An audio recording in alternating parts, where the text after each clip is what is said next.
Witajcie, tu Andrzej z kanału Świat Ducha Filmy. Dzisiaj temat: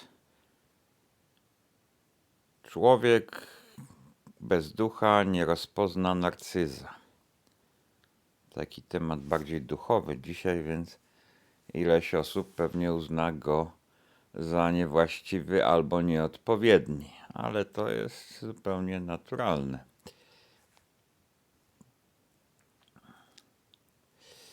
Ja dosyć często mówiłem o ludziach bez ducha. Trzeba pamiętać, że to nie są ludzie bez duszy, bo duża większość, 99 i ileś procent ma duszę, bo się porusza, ciało się porusza człowieka i to animuje. Anima to inna nazwa duszy. Człowiek, kiedy żyje, ma duszę, ale ducha może nie mieć.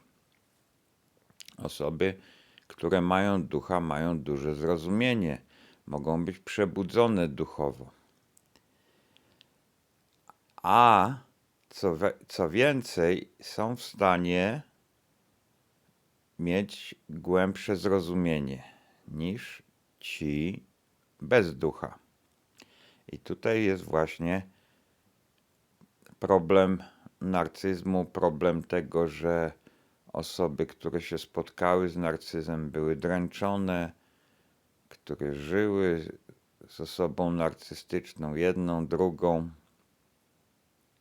które się wychowały w rodzinie, gdzie był narcyzm, to takie osoby mają z tego powodu zawężone pole bycia zrozumianymi.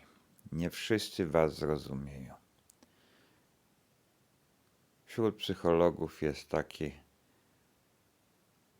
określenie, że ludzie, którzy są poplecznikami narcyzów, to są tak zwane latające małpy.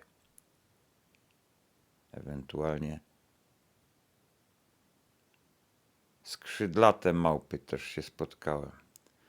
Latające małpy to znaczy tacy ludzie, którzy wręcz są zafascynowani narcyzem wielkościowym i jego osiągnięciami. A jeżeli chodzi o narcyza ukrytego, wrażliwego, to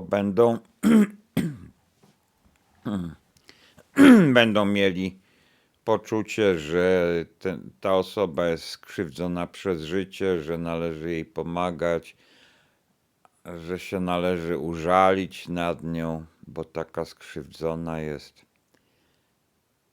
I co więcej, nic więcej. Tak jak ten gołąb nie za bardzo ma przemyślenia.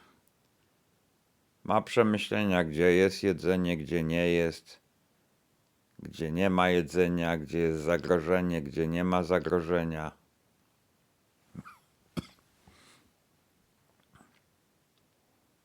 Dla niego to wystarcza. I tak samo dla osób, które nie mają ducha. Pewne rzeczy są wystarczające, a rozpoznanie narcyza już nie jest konieczne. Nie mieści się w tym, co wystarcza i tyle.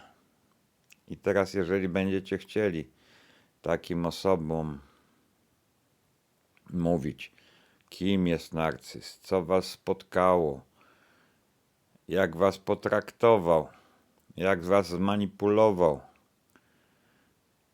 jak nie był czuły, nie był wrażliwy,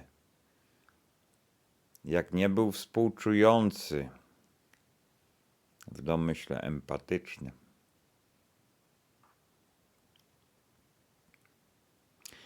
to te osoby wam nie pomogą, bo one nie mają za bardzo chęci rozpoznania obszarów przeżyciowych, emocji, uczuć. i nie rozpoznają narcyza. Nie będą w stanie rozpoznać. Na tym to się zasadza, na tym to polega, że tutaj nie chodzi o to, że one nie chcą, bo być może, że niektórzy nawet by ewentualnie coś tam chcieli, ale nie mają ku temu pragnienia. To nie jest coś, co ich zajmuje w życiu. Rozważania wewnętrzne to nie z nimi.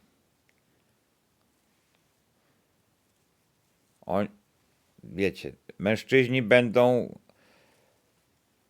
zastanawiać się nad ideami, nad polityką, nad społeczeństwem, nad tym, jak zbudowana jest społeczność ludzka, a z kolei kobiety będą się zastanawiać nad związkami, nad relacjami, ale też zewnętrznie.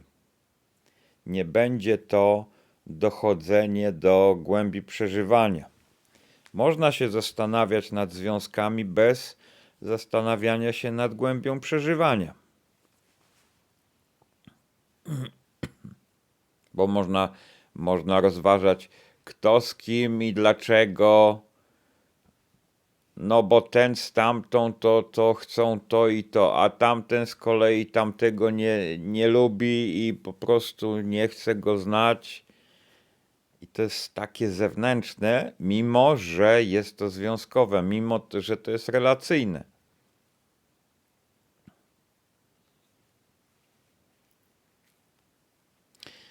I tak działają właśnie ludzie bez ducha. Nie mają głębszej refleksyjności.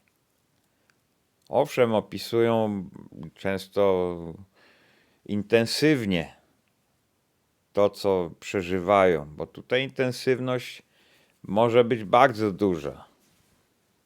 Ci ludzie mogą być bardzo intensywni. Mogą mieć reakcje stresowe typu walcz i wtedy będą bardzo intensywnie działać. Na przykład będą walczyć o jakąś sprawę, o jakiś związek, jakąś relację. Albo będą, tak jak teraz mężczyźni bardzo często mają chęć walki przeciwko, a to systemowi, a to Matrixowi, a to przeciwko jakimś tam zbójom takim czy innym z tej czy innej strony. To intensywność tutaj nie gra roli. Ci ludzie mogą nie mieć ducha, a mieć dużą intensywność. Nie należy tego mylić. I taki człowiek, on się nie zastanowi, kim jest narcyz, jakie są głębsze przeżycia przy tym narcyzie, jak ten narcyz jest w głębi zbudowany, jakie są na przykład fazy dręczenia. To już jest poza granicą. I to nie jest tylko obszar komfortu. No można by powiedzieć, tak, że to taka osoba jest w swoim obszarze komfortu i więcej nie chce rozpoznawać, co jest poza tym. Dlaczego tak mówię? Dlatego, że my możemy do tej osoby w języku polskim mówić. Sprawne zdania w języku polskim na temat przeżyć wewnętrznych, głębokich, uczuciowych możemy tworzyć. Tyle, że ta osoba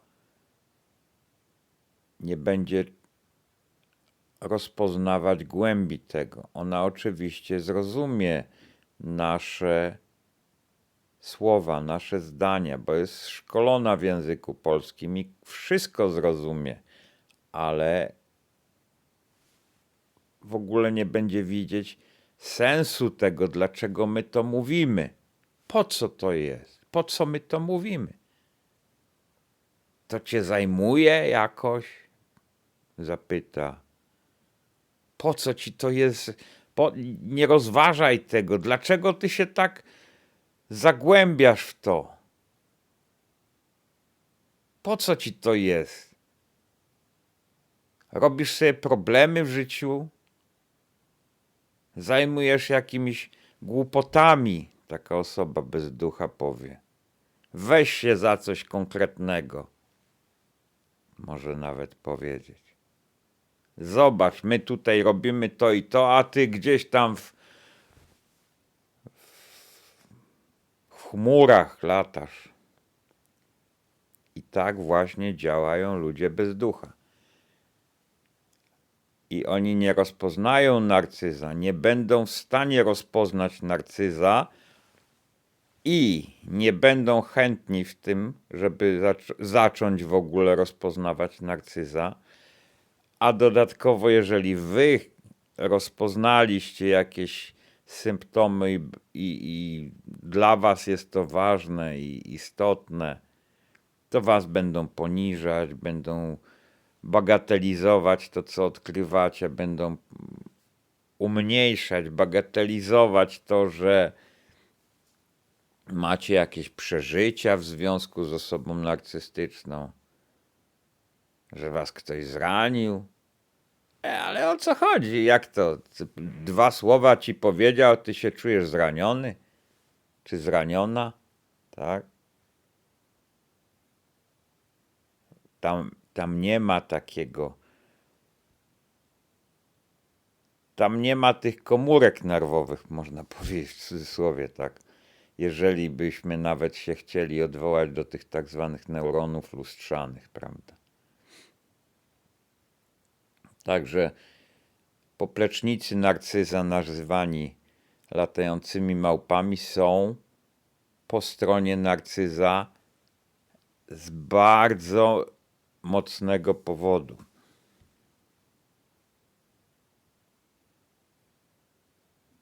I to się nie zmieni. I jeżeli w rodzinie jest jakiś jeden narcyz, drugi, trzeci, to kolejne 10 osób, 15 może być po stronie tych narcyzów. Bo tak jak powiedziałem, albo będzie podziwiać ich osiągnięcia, albo będzie współczuć ich przykrej sytuacji i temu, że narcyzi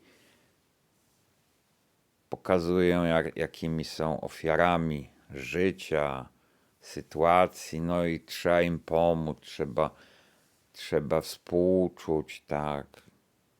A to, że tamte osoby manipulują na przykład swoimi dziećmi, na przykład swoimi małżonkami, to w ogóle nie będzie brane pod uwagę.